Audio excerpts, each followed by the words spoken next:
Welcome ladies and gents, Chris Andre here. You can find me at BetBoxing on Twitter, or of course you can subscribe to the channel. Let's talk boxing. We'll start off with the big fight coming out of the US this week.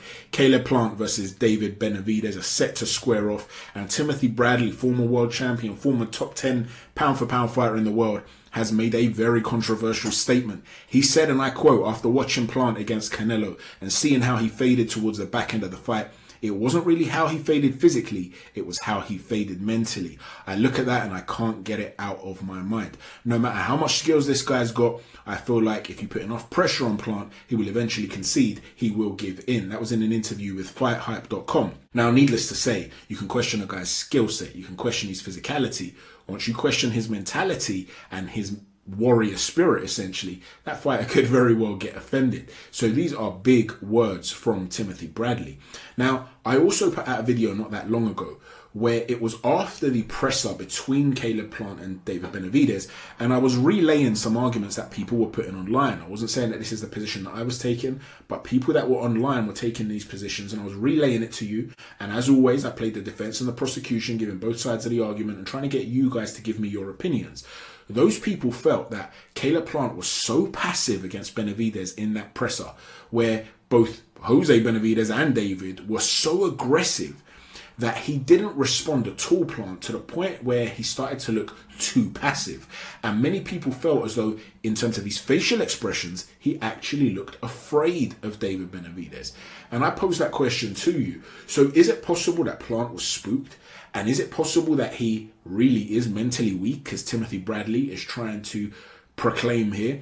Well, there seems to be additional psychological warfare that's gone on this week. There's been some other criticism that's been put at his feet, but not in a boxing related way. And it's basically regarding a former friend of his, a gym owner where he used to train at, Caleb Plant. And there is a back and forth regarding money. Now, I'll let you guys go and either check out Caleb Plant's timeline, where you can follow the timeline and try and get a gist of what happened, or you can pause this particular video and read the notes. I'm not going to bore you with all the details, but essentially it's a case of them accusing each other of not being exactly 100% wholesome, shall we say, from a moral perspective. Caleb Plant claims he's got receipts. A lot of the people in the boxing world seem to have jumped to his defense and accused this arming gentleman of being money hungry. Now, again, regardless of where you stand on this, it's not relevant. What is relevant, though, is the fact that Caleb Plant has said that he hasn't even trained at this gym for a couple of years almost, and that Jose Benavidez had received a video of an alleged altercation in that gym involving Caleb Plant a while back, and yet they're uploading it and leaking it now. So he's posing a question: why do you think they would do that now? What is their motive for doing it now? In other words, it's some sort of tactic as we approach fight week in order to be able to get under the skin of Caleb Plant. Is he the sort of character that you could bother like this? Well, to be honest with you, Caleb is the sort of guy that does interact with a lot of fans. There was a guy called Ray Jackson that he used to have arguments with that would get quite heated on Twitter.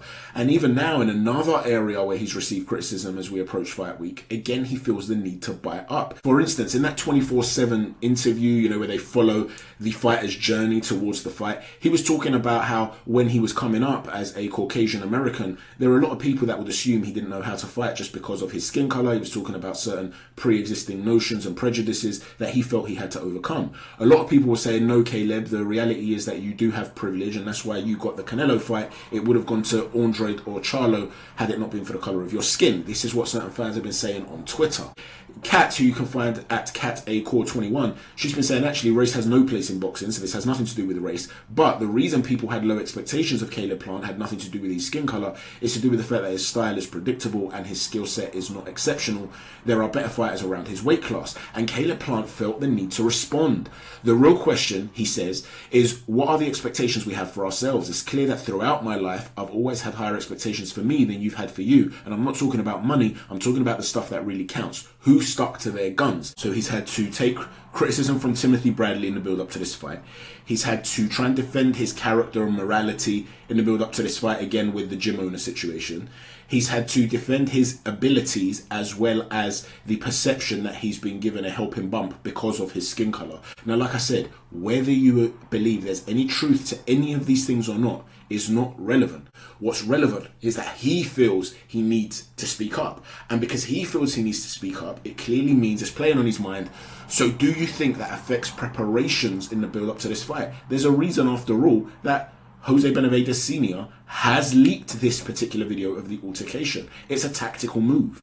Moving on from that, let's still stay along the lines of Plant though and Benavidez. Jose Benavidez, the father and trainer of David Benavidez, has put out a statement to say that he believes Canelo Alvarez is finished as a fighter. Benavidez was basically saying how he's worn out. First he had a knee injury, now he's injured his hand.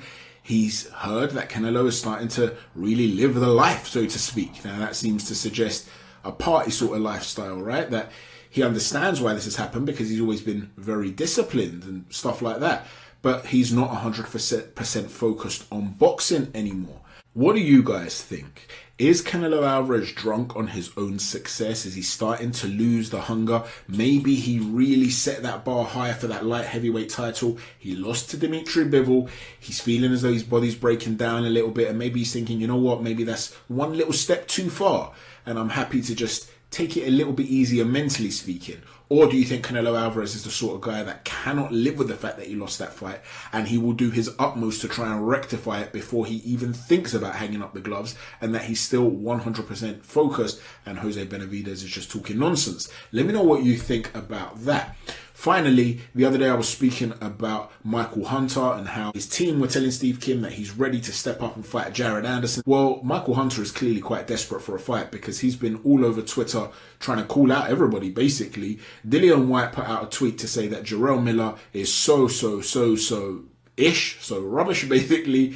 And Michael Hunter replied, bruh, you can talk. He also sent Filip Hrgovic a tweet to say, have you got an opponent? Now let's remember that Filip Hrgovic, he could have fought in the past, but he decided to go down another route. He put out another tweet to say, I told Egis to say yes to any fight that comes my way. Don't ask me if I would take the fight, just take it. And hashtag crickets from everybody. He also sent a message to tell Daniel Dubois to sign it.